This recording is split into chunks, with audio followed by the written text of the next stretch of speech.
Peace and Gender Inequality, Lessons from the Colombian Peace Agreement of 2016. The key question that I'm going to deal with today is, how do we achieve durable peace in situations of persisting conflict? Now, if you look at in the last 30 to 40 years, half of the poor countries, world's poor countries, have faced persisting conflicts, either between two groups of people within the country or between groups and the state, civil war.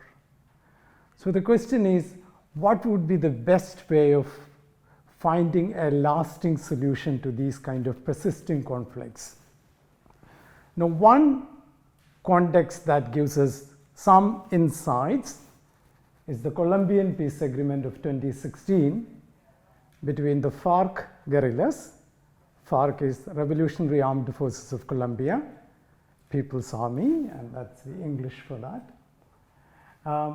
They entered into a peace process in 2016, and they transformed themselves into a political party, which they called Fuerza Alternativa Revolucionaria del Común, the alternative revolutionary force of the common people.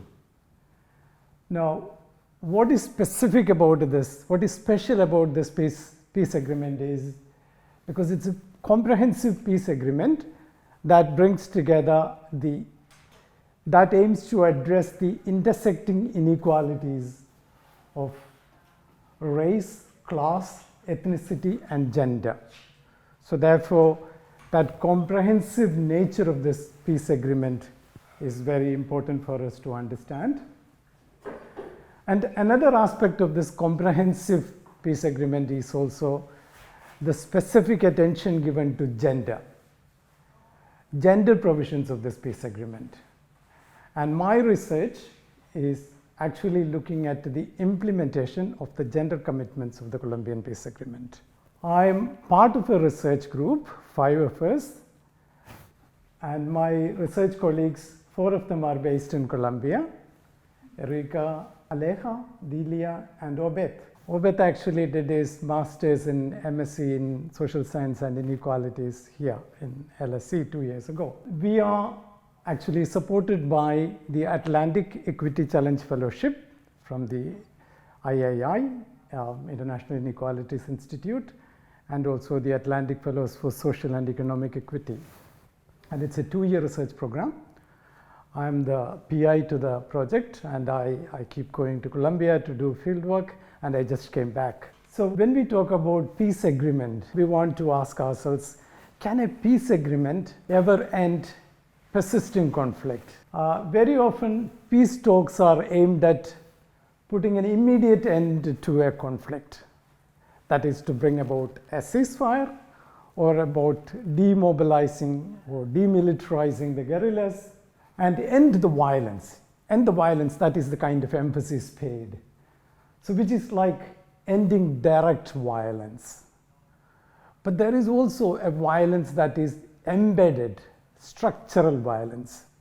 And that is in relation to poverty, in relation to gender oppression, infant mortality rate, illiteracy. All these are anthropologists who are familiar today about the structural inequalities. And none of them are ever addressed when we talk about a ceasefire. Therefore, a durable peace, if you want to build, then we need to address the structural and intersecting inequalities of race, ethnicity, class, gender. And many of these are not addressed in various peace agreements. But the Colombian Peace Agreement had emphasized these factors, especially how do we address the structural inequalities, the intersecting aspects of inequalities.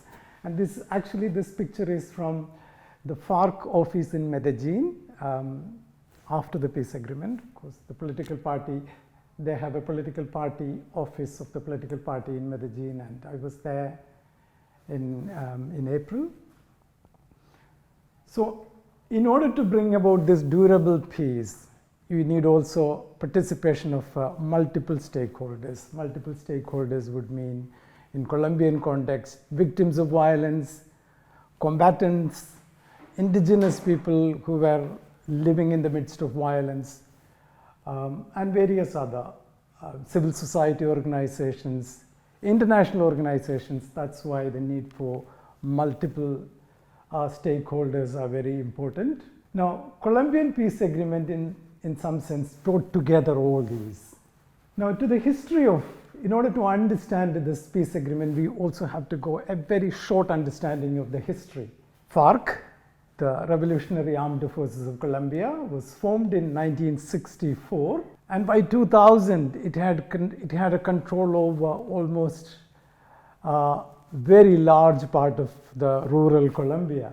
Then in the US, with the support of the US in 2000, Plan Colombia was created, where US funded almost 8 billion US dollars to counter drug cartels and the rebels.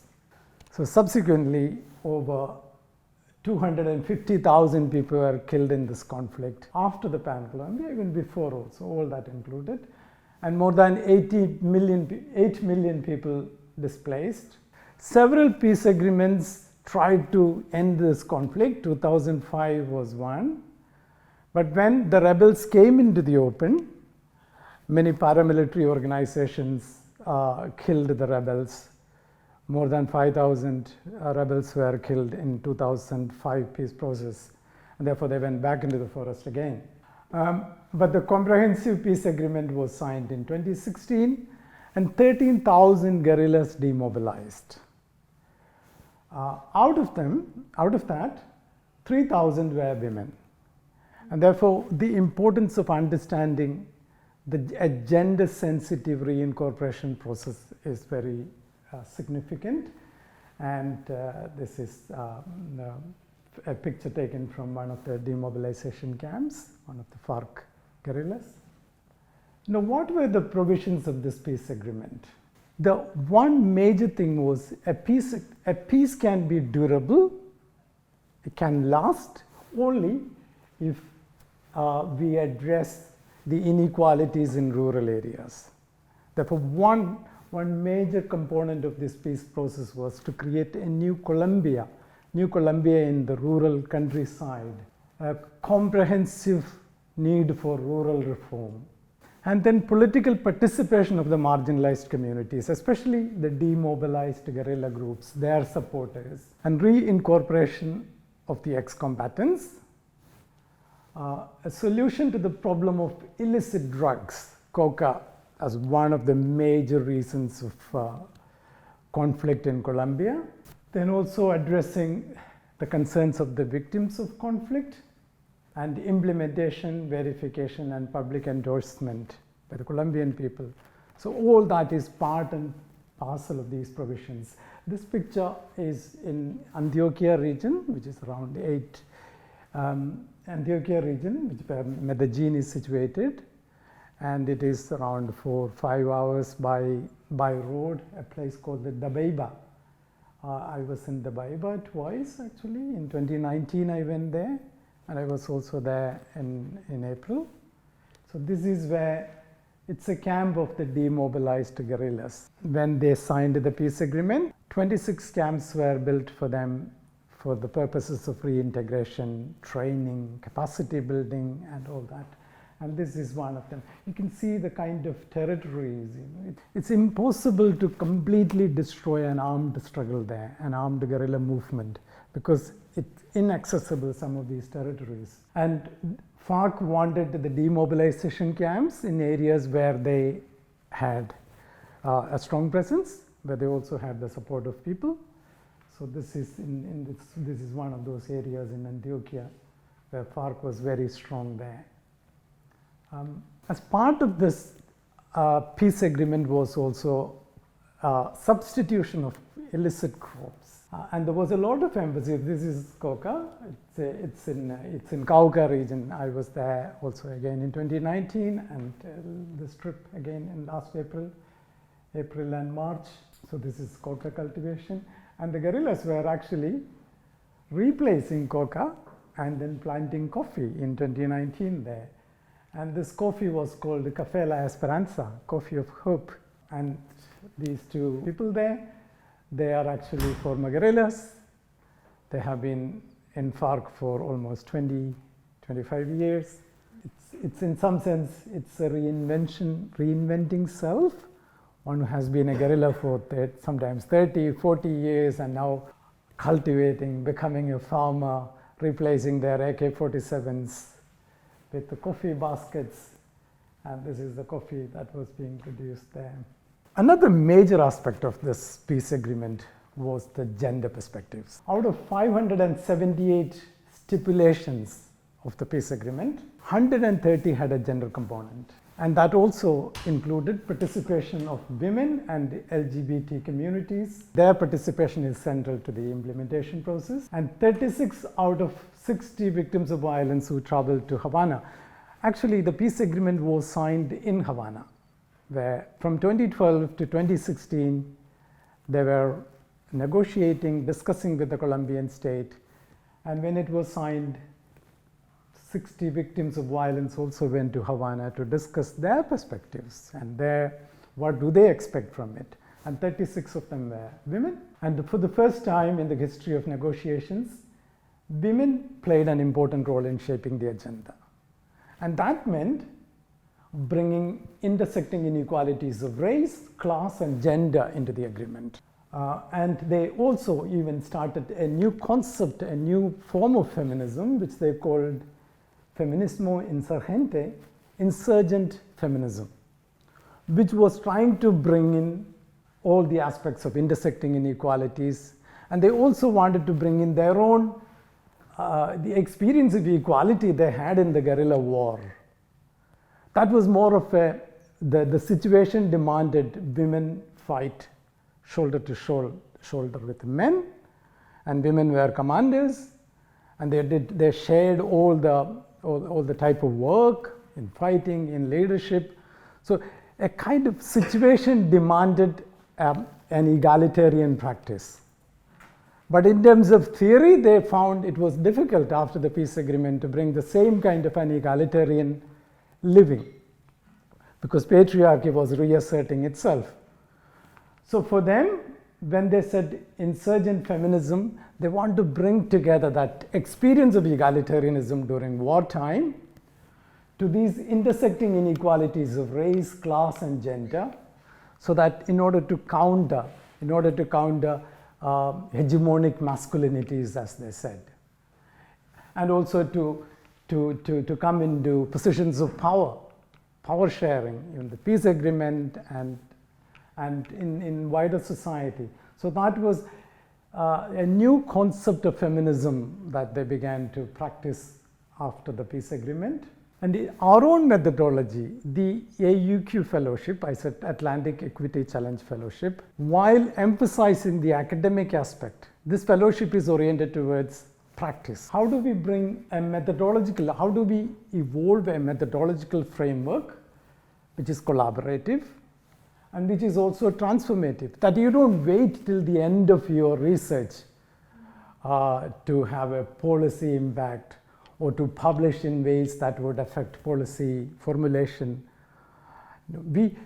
In the methodology itself, when we do data collection, it should be transformative. It should be collaborative as much as possible.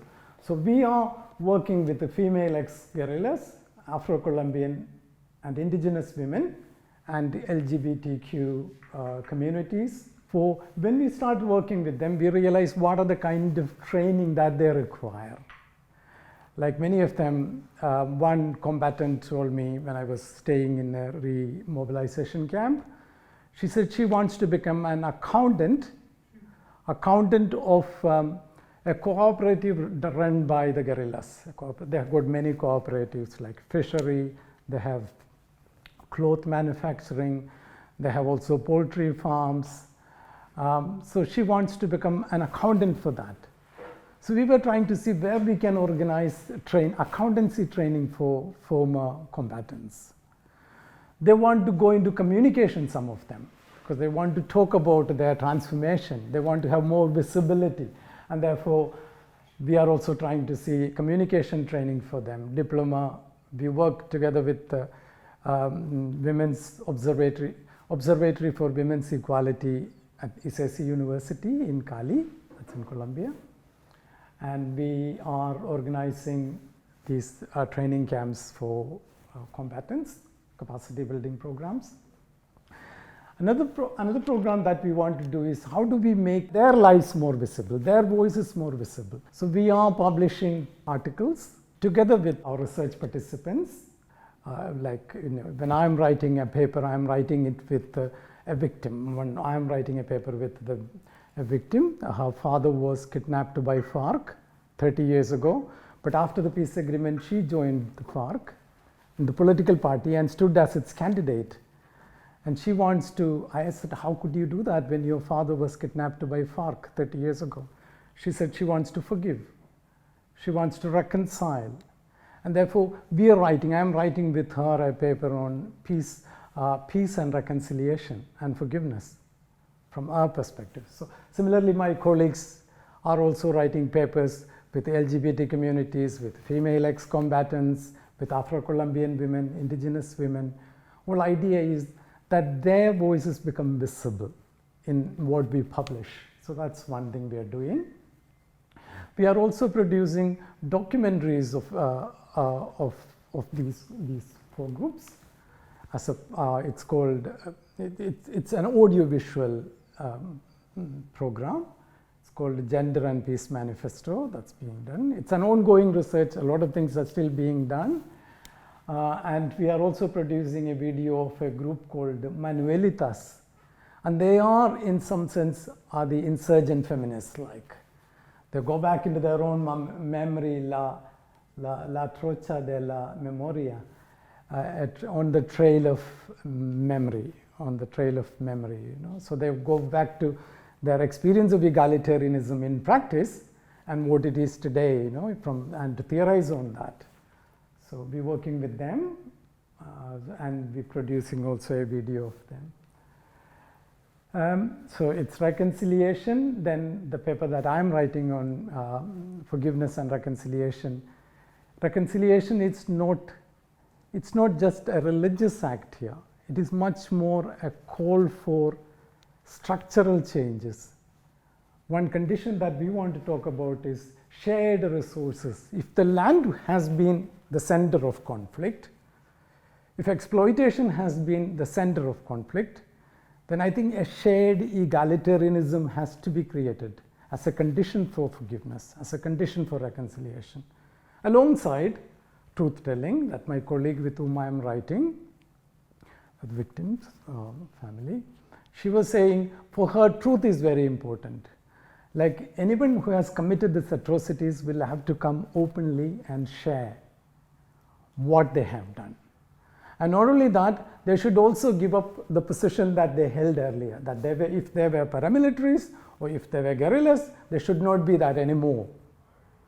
So a transformation of self has to take place as part of reconciliation. Some of these aspects we are bringing together into that work. Now, peace is going through a problem. One major issue is security. Security. After the peace agreement in 2016, 317 guerrillas have been killed by paramilitaries, or we don't know who, criminal gangs. So therefore, they feel very threatened. They feel they're vulnerable because they don't have weapons anymore, you know. So therefore, security becomes a major issue. I went to a camp in Medellin, in Antioquia, a place called Mutata. And just before I arrived there, 2 days before I arrived, there was one former combatant was killed together with another young man. So it's like, and that whole place, they were mourning at that time. So security becomes a major issue. No effective reincorporation because of lack of funding and things like that. Now the change of government has also affected. So they are hoping the new elections that are going to take place this month might bring in a new government which is more favorable towards peace agreement.